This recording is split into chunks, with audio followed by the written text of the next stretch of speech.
Hello students, I hope all are fine at home. Stay home and stay safe.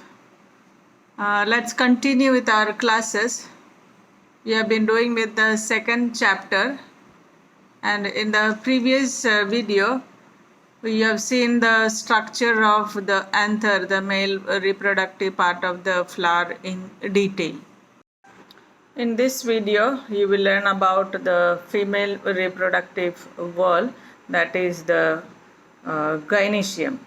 And the female reproductive wall is made of or consisting of the carpels or the pistils. And the carpels or the pistils show variability in their number and fusion of carpels.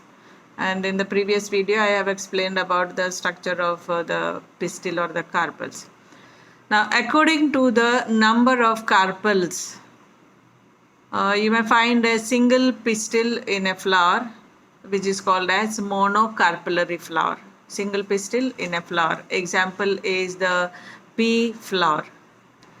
Now, you may find more than one pistil in a flower, which is called as the multicarpellary pistil. Examples are rose, mustard. So, you will find more than one pistil in a single flower. Now, according to the fusion of the carpels, this multicarpellary pistil can be of different types. If the carpels are free, then we call it as apocarpus flower. Free carpels, apocarpus. Example is rose. Or the carpels may be fused together, which is called as syncarpus. Example is hibiscus. Hibiscus, you will find the syncarpus carpel.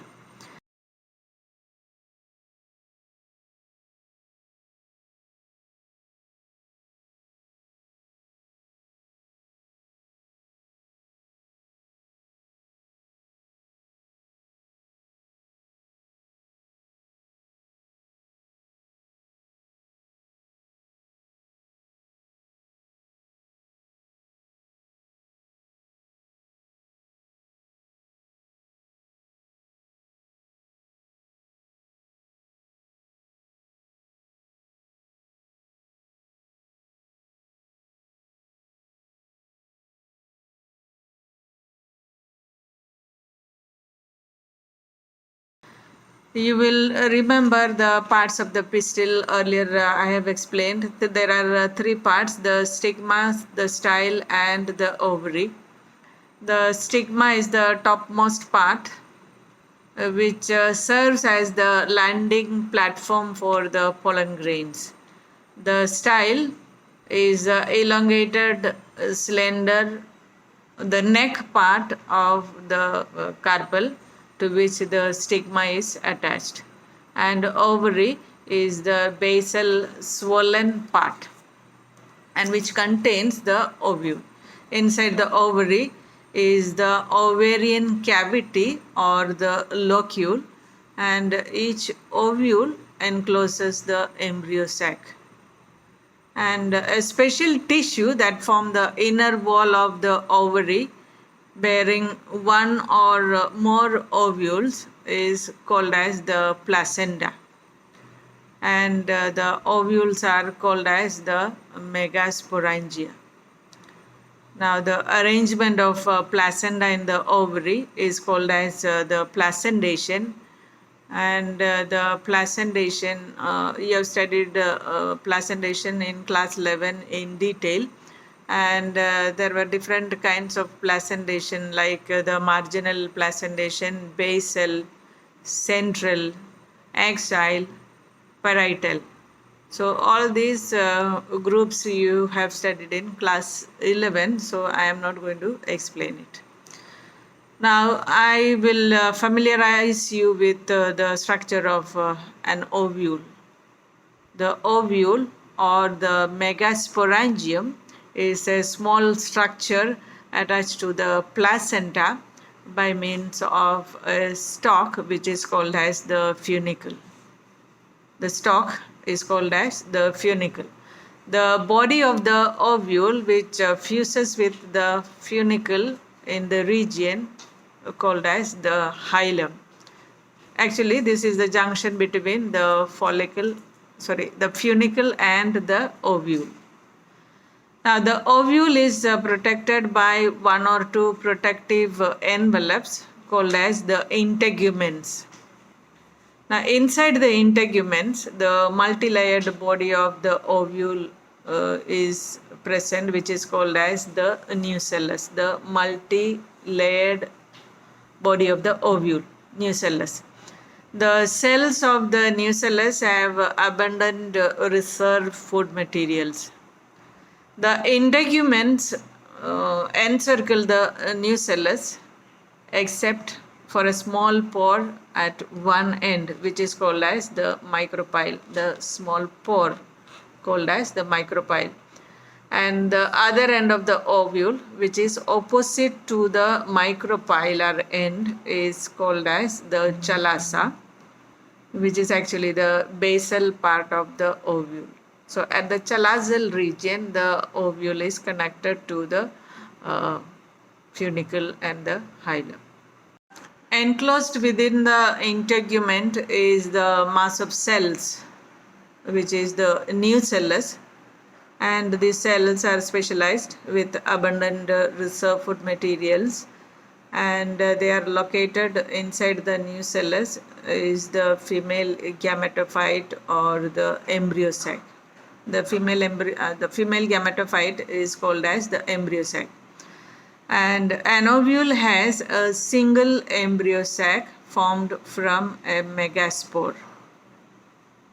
Now next is the megasporogenesis, that is the formation of the megaspores from the megaspore mother cells. Generally, a single megaspore mother cell differentiates in the micropylar region of the nucellus. The megaspore mother cell, which is a large cell with dense cytoplasm and a prominent nucleus. So this is a special cell in the nucellus. Now the megaspore mother cell undergoes meiotic divisions, giving rise to 4 haploid megaspores. And in majority of the flowering plants, only one of the megaspores is functional and the rest of the 3 degenerate. Now, only the functional megaspore develops into the embryo sac or the female gametophyte.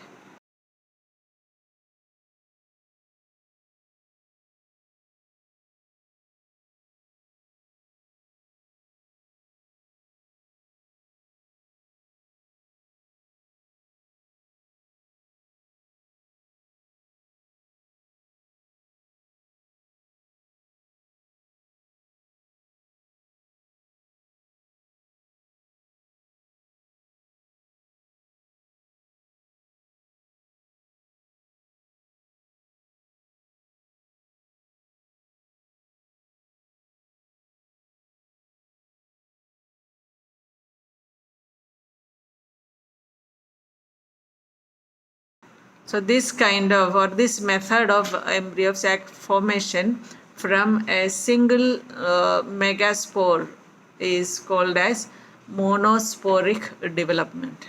I will study the development of embryo sac. The nucleus of the functional megaspore divides mitotically and 2 nuclei are formed.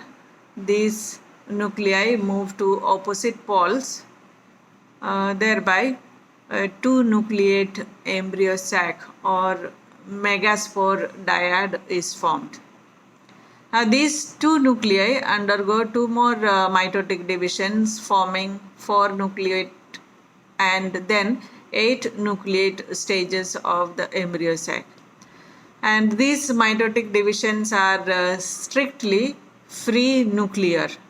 That means no cell wall formation, only the nuclei divide and the cell walls are not formed, so cells are not formed as such. No cell wall formation. The cell walls are formed after 8 nucleate stage, leading to the formation of a typical female gametophyte or the embryo sac. Now 6 of the 8 nuclei are surrounded by cell walls and organized into cells. Now the remaining 2 nuclei, which are called as the polar nuclei, ultimately fuse to form a single diploid nucleus, which is usually seen as the large central cell with a diploid nucleus. The central cell is having a diploid nucleus. Now, a group of 3 nuclei present at the micropylar end and another group of 3 at the opposite chalazal end. This is how the arrangement is. The first 3 at the micropylar end and the rest of the 3 at the chalazal end. The 3 cells at the micropylar end is called the egg apparatus, and the egg apparatus consists of 2 synergids and 1 egg cell. The synergids have special cellular thickenings at the micropylar end, which is called as the filiform apparatus, which guide the pollen tubes into the synergids during the fertilization. The 3 cells at the chalazal end are called as the antipodals, and a typical angiosperm embryo sac is 7-celled with 8 nuclei at maturity.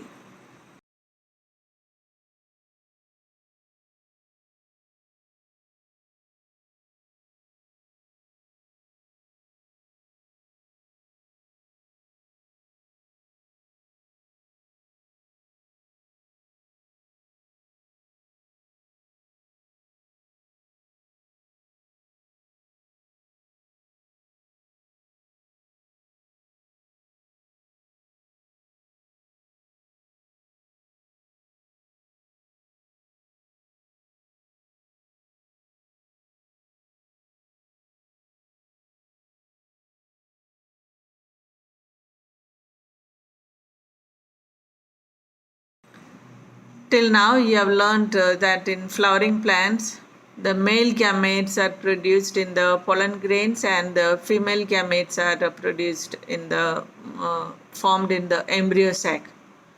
Both the gametes are non-motile, so they have to be brought together for fertilization to occur. This is done by the pollination, and I'll be doing with the pollination in the next video. Thank you.